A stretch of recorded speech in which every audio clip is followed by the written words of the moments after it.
네, 오늘도 그 세뇌 글을 한번 음미해 보도록 할게요. 전쟁터에서 휴머니즘을 찾지 말라. 20세기 말 소말리아에서 내전이 발생하였을 때 미 해병대가 파견되었다.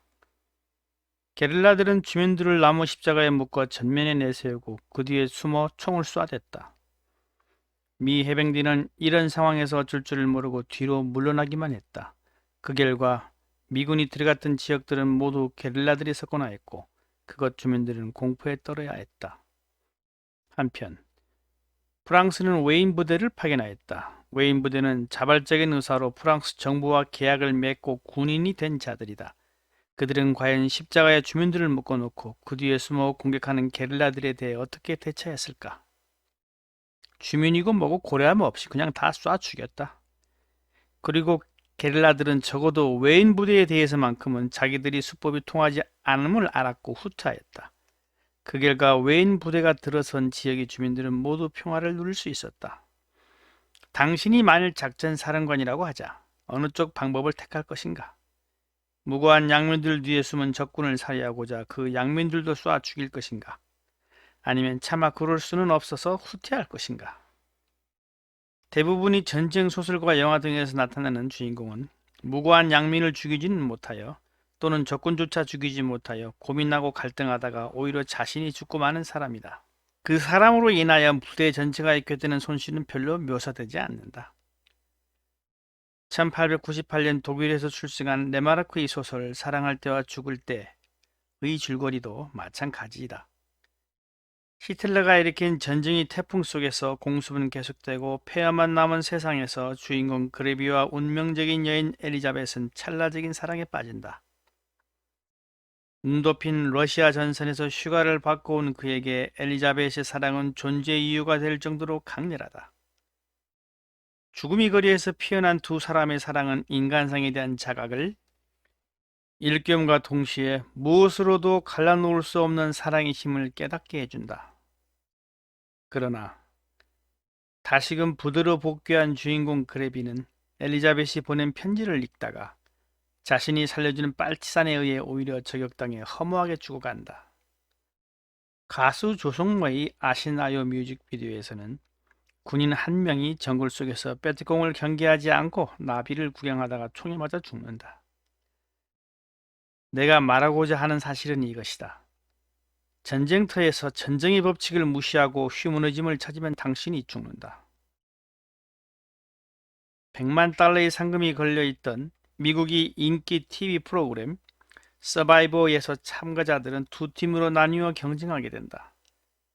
각 팀은 매 단계마다 자기 팀의 참가자 중 한 명을 축출해 버려야 한다. 최후의 승자는 그러한 경쟁과 축출을 통해 끝까지 남은 사람이 되게 된다.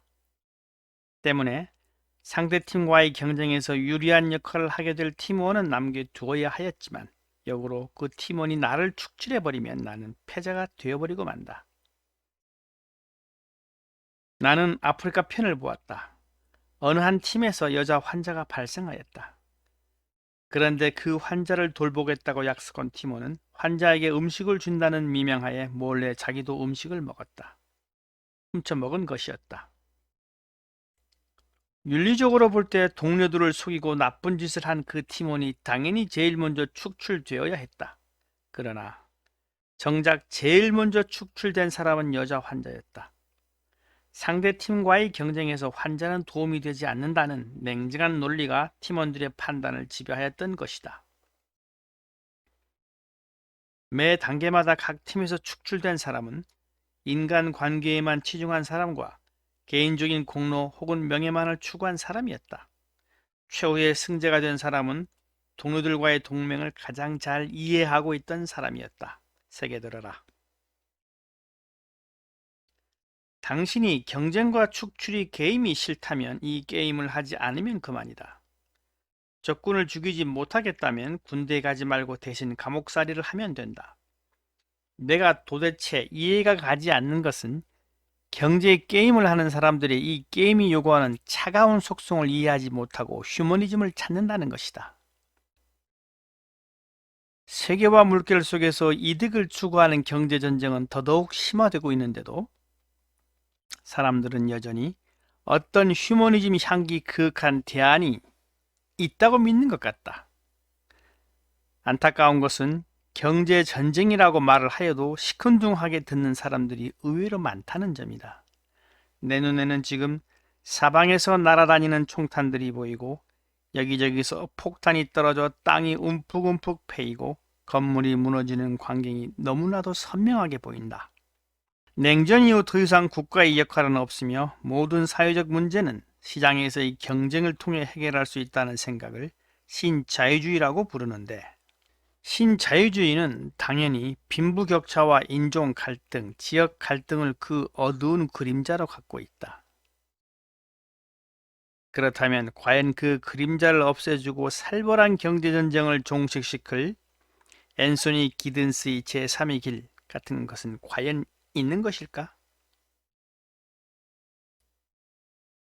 파이낸셜 타임즈 칼럼니스트인 마틴 울프는 제3의 길을 유럽이 문제 해결에 전혀 도움을 줄 수 없는 화려한 수식어에 불과하다고 했다. 그런 제3의 길이 있건 없건 분명한 것이 하나 있다. 그것은 적어도 이 글을 쓰는 나 자신이 살아있는 동안에는 그런 길이 세상에 나타나지 않을 것이라는 점이다. 그 길이 마련되기 전에 나는 어쩌면 당신도 이 세상을 떠난다. 그러니 당신이 경제활동을 하는 사람이라면 경제게임의 본질을 이해하고 그에 맞추어 변화하고 행동하여야 한다. 총체적 중산층 국가로 불리던 일본마저도 그 게임의 본질을 이해하고 실천하지 못해 중류층이 무너지고 있는 중이다. 이 게임은 아주 지극히 단순하다. 이익을 누가 더 많이 낼 수 있는 구조를 갖추고 있는가? 그것뿐이다. 그것 이외에 고려해야 할 다른 이데올로기는 없다. 지역 경제를 생각하거나 정치적으로 특정 계층을 고려하거나 기존 근로자들이 기득권이나 생존권에 신경을 쓰거나 하게 되면 그것은 곧 경쟁력 상실을 가져온다. 전쟁 중에 나비가 아름답다고 해서 구경하지 말라. 전쟁 중에 꽃이 아름답다고 해서 손을 내밀지 말라. 전쟁 중에 하늘 노을이 아름답다고 해서 눈길을 보내지 말라. 그래야 총에 맞아 죽지 않는다. 개인도 마찬가지이다. 당신이 경제적으로 살아남으려면 휴머니즘이 아니라 손익계산서에서 이득이 나와야 한다. 도대체 왜 그렇게 비인간적으로 행동하여야 하느냐고? 그래야만 경제게임에서 이길 수 있고 자본이라고 하는 힘을 지닐 수 있기 때문이다. 힘을 지니지 못한 자는 평화를 누릴 자격이 없다. 프랑스의 극작자이자 외교관인 장 지로두가 한 말이다. 그럼에도 불구하고 여전히 당신이 휴머니스트라면 경제게임을 하지 않으면 된다. 축구팀에 농구선수가 들어와서는 왜 손을 사용하지 않느냐고 징징대지 말고 돈 벌지 말라는 말이다. 네, 그러면 다음 시간에 다시 뵙도록 할게요. 고맙습니다.